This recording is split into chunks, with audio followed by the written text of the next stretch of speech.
আমারে যে উহুদের ময়দানে দান দান শহীদ করে রক্তাক্ত করছে, তুমি শোনো নাই? আমি যে 14 দিন পেটে ক্ষুধার তাড়নায় পাথর বাঁধছিলাম, উম্মত, তোমার মনে নাই? একবারও শোনো নাই আমার ক্ষুধার কষ্ট, আমার পিঠের ব্যথা, আমার দাঁতের ব্যথা, আমার কাঁধে 2টা কড়া ঢুকে গেছে উম্মত।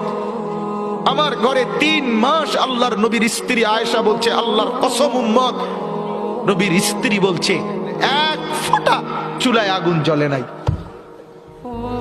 নওজোয়ান আপনারা বলেন বাপ, আজকে যাদের 1 বছর 6 মাস 2 বছর কোনদিন ফজরের নামাজ পড়েন না, দিনের পর দিন রাতের পর রাত যায়, এভাবেই 6 মাস, এভাবেই 1 বছর, এভাবেই 2 বছর, আপনি জানেনও না ফজরের ওয়াক্ত হয় কখন, ফজরের জামাত হয় কখন। মেরে মোহতারাম, আমার ভাই, আমার বন্ধু,